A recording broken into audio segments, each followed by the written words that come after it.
Hey, how can I help you today? Well, we have some paranormal gear here that we'd like to possibly pawn or sell. What's paranormal? You know, there's normal and then there's you. Yeah. It's sort of like that. Okay. All right. We came down here to the pawn shop today to see if we could sell or pawn our paranormal equipment. We're actually looking to upgrade into a larger system. Everything together is about $7,500, but if he wants to pick out little pieces or whatever, you know, probably $2,500 on the low. So it's like a Ghostbusters box? Everything there you need to capture spirits, voices, shadows. What exactly do you have? The most common thing that people capture when they're doing paranormal research is spirit voices, and they're captured on recorders. The older recorders with the tapes in them, these are the best ones you can use for audio work because they create their own white noise, and white noise is what we feel they grab onto to vocalize. All right, that's definitely different. A lot of people believe that the first modern research group to study paranormal activity started in London back in the 1860s. They called themselves the Ghost Club, and the members included professors, clergymen, and even the author, Charles Dickens. Okay, what else do we have? This here is a full spectrum camera. They allow for it to actually work off of a 0.01 lux lighting. When an area is pitch black, it illuminates it like it's daytime. We also have a laser grid, and that allows us to lay out somewhat of a grid. So if something breaks the pattern and it's not a person walking by, you know that it's something unexplainable. So you guys really believe in ghosts? Well, that's still up for debate, actually. We're out there trying to see if there is or is not. Are you a skeptic? No, I'm not skeptical at all. I just know there's no such thing as ghosts.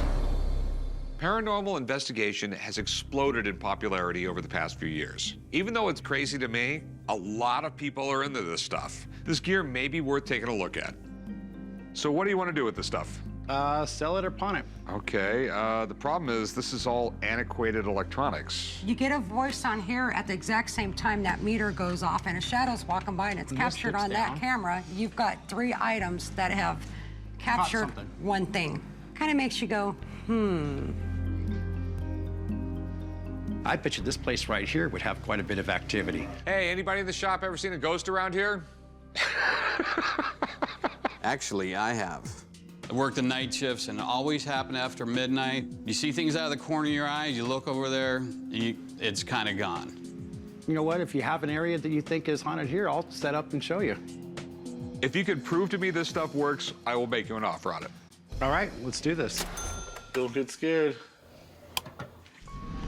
All right, let's give it a try. what we're gonna do is do some audio recording. We're at an undisclosed location in a warehouse starting EVP session. If there's anybody here besides those of us standing here living, can you come forward and give us a sign of your presence? Items are one of the things that they say that spirits can be attached to, and it looks like they got quite a few items back here. So if that's the case, there should be someone back here. Can you tell us why you're here? What is it here that is yours?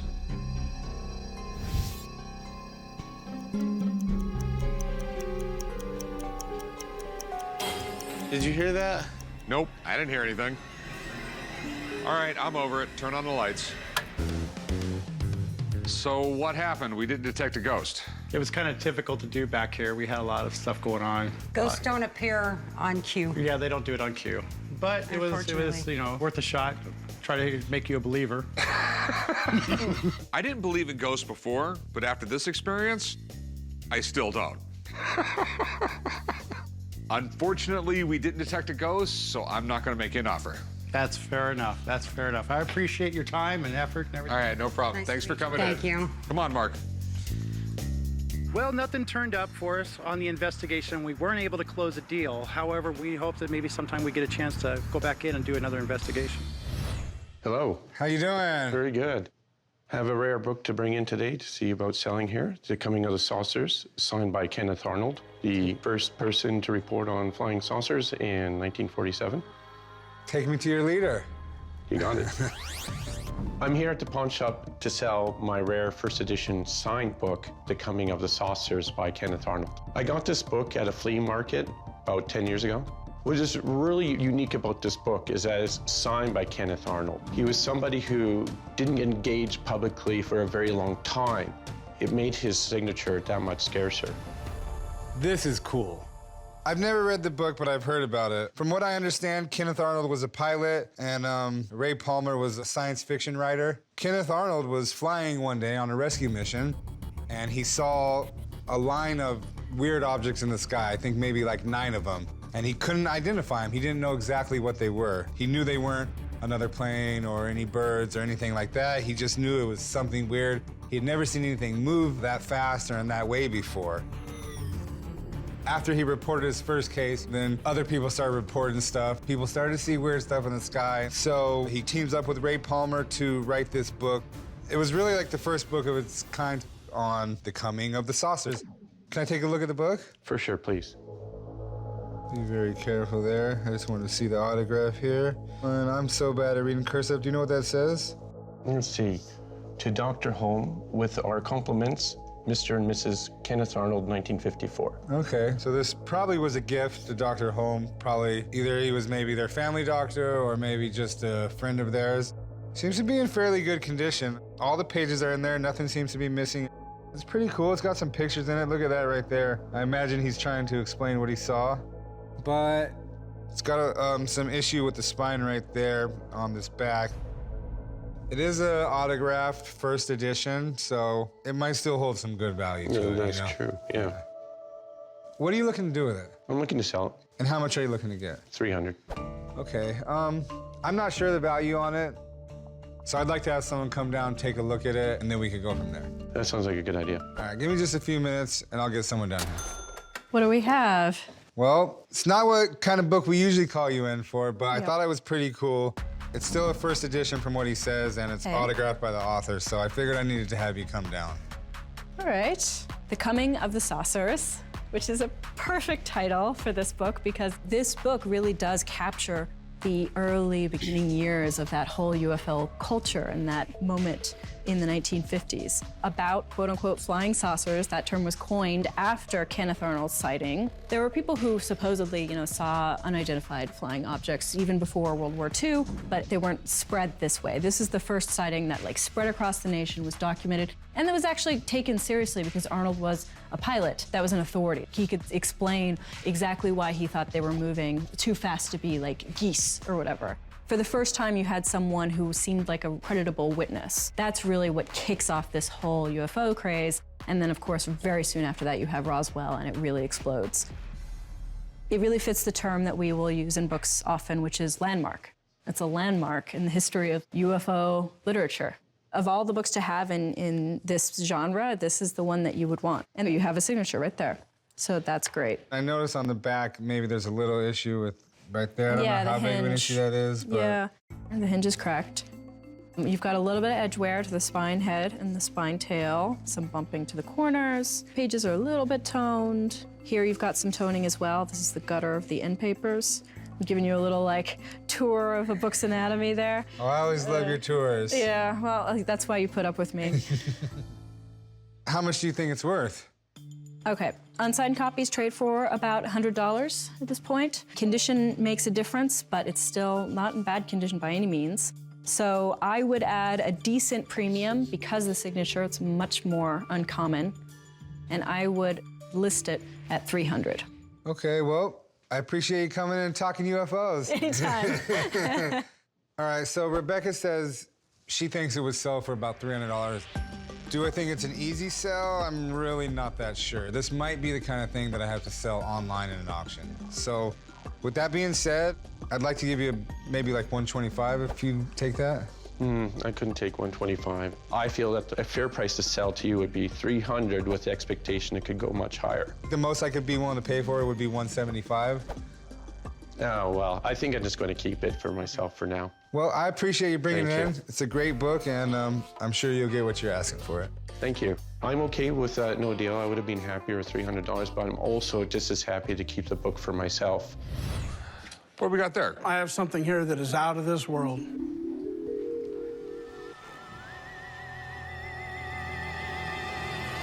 A meteorite. Cool. Can I touch it? Yes, sir.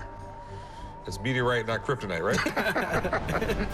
Meteorite hunting is a hobby of mine. It's awesome to hold something in your hands that has come from billions and billions of miles away. You're the first human being to ever touch it. Today, I would like to get $4,700 for my stone. The least that I'm willing to take would be $2,000. Where'd you get it? Meteorite hunting is a hobby of mine. I was out doing a hunt on a dry lake in Southern California. And Okay. Do you go out and hunt meteorites on a regular basis, or? I do it as much as I can. It helps keep the pounds off, and, you know, it's not working too well. But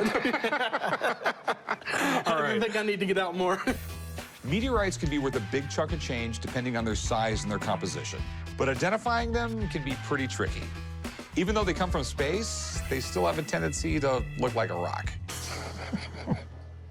What's it made out of? Nickel, iron, and just ordinary chondritic stone. If you look around the outside edge here, you will see what they call a fusion crust. That's the black line that goes all the way around the outside of it. And it's from material melting off of it as it comes into the atmosphere. It's only been on the ground for maybe 3 to 5 months, approximately. Only a few months? Yeah. You can see here where it was laying on the ground, you can see part of the sand from where it was laying up on top of the soil.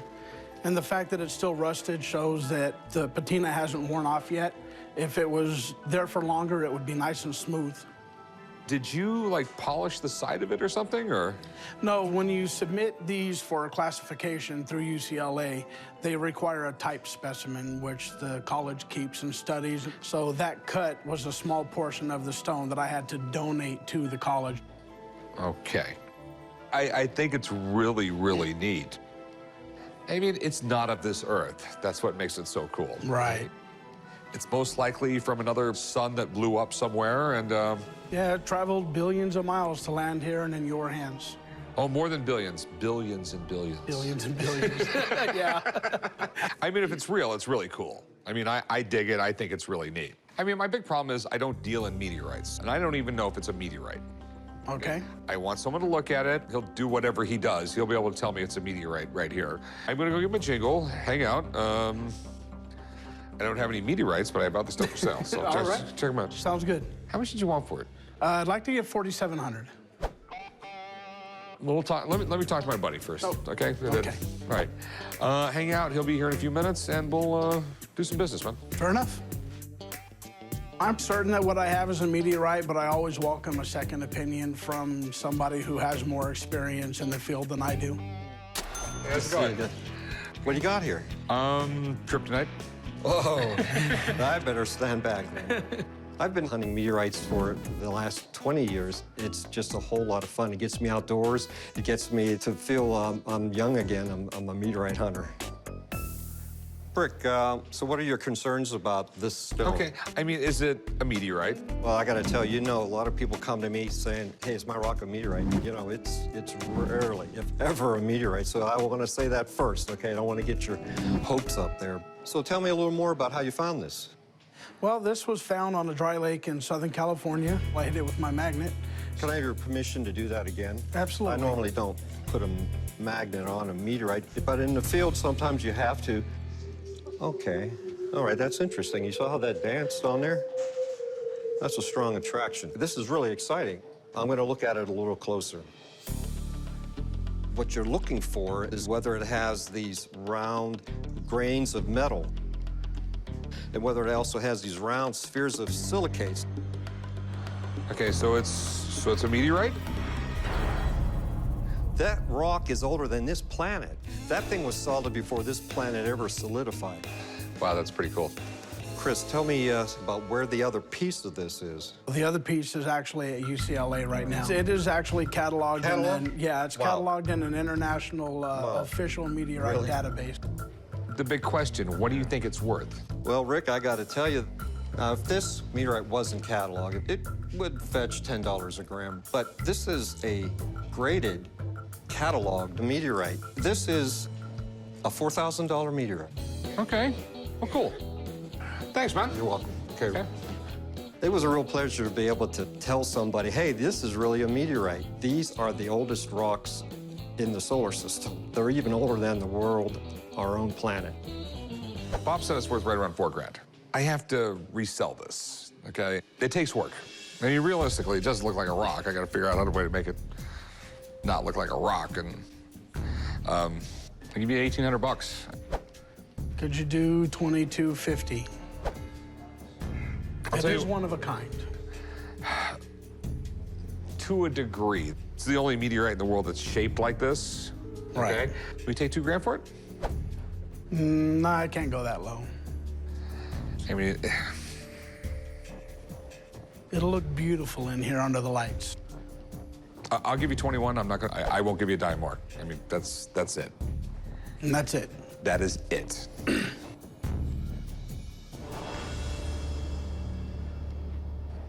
$2,100 sounds fair. Okay, deal, man. Thank you very much. All right, I'll meet you right over there at the pawn counter. We'll write this up. Okay? Alrighty. $2,100 for something that fell from outer space, and you know I didn't really have to do anything except pick it up. That's pretty good. Tell me what we got. These are 1970 Weltron UFO Stereos. And these are actually two different models. This is the first model that came out that has the 8-track, and that came out the same year, a little bit later with a cassette. You guys know what 8-tracks are, right? No. I'm all about digital downloads. I actually got them 12 years ago when I had a shagadelic divorce party. And by the way, some of the kids at the party had no idea what these things were. I'm hoping to get 3,000. They're pretty cool. What can you tell me about it? 1969, United States first put a man on the moon. 1970, Weltron and JVC, those were two to kind of hop on this space age thing. I mean, yeah, obviously in the early 70s, everything was about space. And just about everybody was making something kind of space-aged. People got into it. Yeah, a lot of really fun stuff. These UFO stereos are definitely strange looking. But they have that retro feel that attracts sci-fi fans and hipsters. They're cool and could be easy to sell. They could be a good buy for the shop if the price isn't out of this world. Do they actually work still? This one does, yes. All right. How do I turn the power on here? So the power button is right here. We can kind of hear a radio there, a little bit, FM, AM.